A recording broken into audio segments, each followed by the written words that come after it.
Hello hi welcome to Cooklas kitchen. இன்றைக்கி நம்ம கிச்சனில் ஒரு சூப்பரான ரெசிபி தான் பார்க்க போகிறோம். முருங்கைக்காய் பாயா. இப்போது இன்ஸ்டாவில் அதுக்கப்புறம் ரீல்ஸில் எல்லாத்துலேயுமே ரொம்ப ட்ரெண்டிங்காக போயிட்டுருக்கிறது இந்த ரெசிபி தான். ஸோ நம்ம சேனல்லையும் அந்த ரெசிபியை செய்யலாம் அப்படின்னு சொல்லிட்டு நானும் இன்றைக்கி உங்களுக்கு செஞ்சு காட்டுறதுக்காக இந்த ரெசிபி தான் எடுத்து வந்திருக்கேன். வாங்க எப்படி செய்கிறதுன்னு பார்க்கலாம்.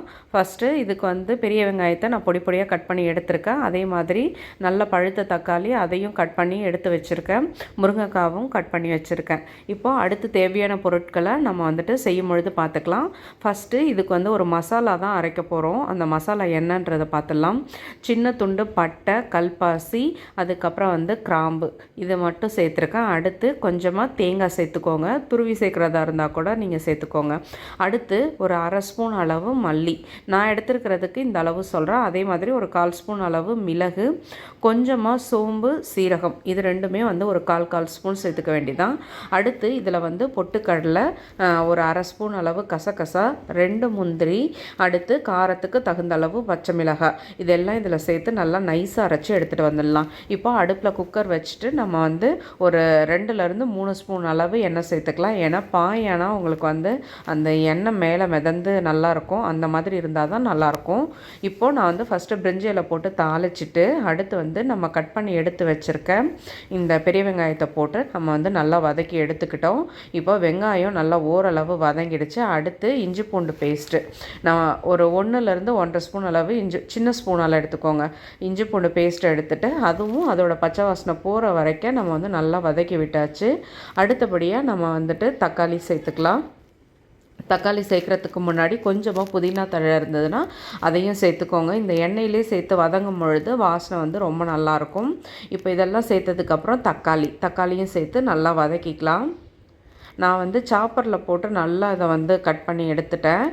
அதனால தான் உங்களுக்கு இந்த மாதிரி இருக்குது. இப்போது தக்காளி, வெங்காயம், இஞ்சி பூண்டு பேஸ்ட்டு, புதினா எல்லாத்தையும் சேர்த்தாச்சு.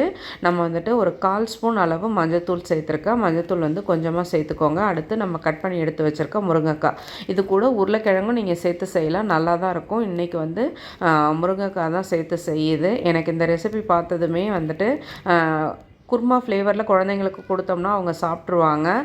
முருங்கைக்காவெல்லாம் நீங்கள் தனியாக கொடுத்தீங்கன்னா சாப்பிட்றதுக்கு கொஞ்சம் கஷ்டம்தான்.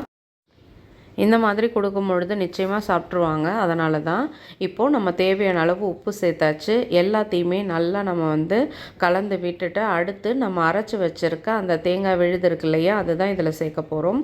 இப்போ நம்ம இந்த தேங்காய் பேஸ்ட்டை இதில் சேர்த்துக்கலாம். உங்களுக்கு எவ்வளோ தண்ணி தேவையோ அதுக்கு தகுந்த அளவு நீங்கள் தண்ணி வச்சுக்கலாம். இப்போ பாருங்கள், எல்லாத்தையுமே நல்லா சேர்த்து கலந்து விட்டாச்சு.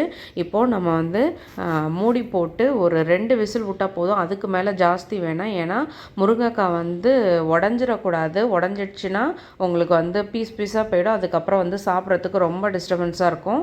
அதனால் நீங்கள் என்ன பண்ணுறீங்கன்னா ஒரு 2 விசில் மட்டும் போதும். இப்போ பாருங்கள், நான் விசில் போட்டாச்சு. ஒரு 2 விசில்லாம் ஆஃப் பண்ணிடலாம். இப்போ பாருங்கள், ஒரு 10 நிமிஷம் ஆகிடுச்சு. நான் ஓப்பன் பண்ணுறேன். எவ்வளோ சூப்பராக வந்திருக்குன்னு மட்டும் பாருங்கள். நல்லா எண்ணெய் மிதந்து சூப்பராக வந்திருக்குது. இப்போ நம்ம பவுலில் மாற்றிட்டு பார்க்கலாம். இப்போது நல்லா மிக்ஸ் பண்ணி விட்டாச்சு. நான் இன்றைக்கி இடியாப்பத்துக்கு தான் செஞ்சுருந்தேன். நல்லா சூப்பராக வந்திருந்தது. சுட சுட சூப்பராக நம்மளோட முருங்கைக்காய் பாயா ரெடி ஆகிடுச்சு. நீங்களும் வீட்டில் ட்ரை பண்ணி பாருங்கள். கண்டிப்பாக உங்களுக்கு பிடிக்கும். வீடியோ பிடிச்சா லைக் பண்ணுங்கள். என்னோடய வீடியோ உங்களுக்கு யூஸ்ஃபுல்லாக இருந்தால் சப்ஸ்கிரைப் பண்ணிக்கோங்க. மறக்காமல் செஞ்சு பார்த்துட்டு உங்கள் கமெண்ட் சொல்லுங்கள். எங்களை மாதிரி சின்ன சேனல்ஸை சப்போர்ட் பண்ணுங்கள். தேங்க்யூ.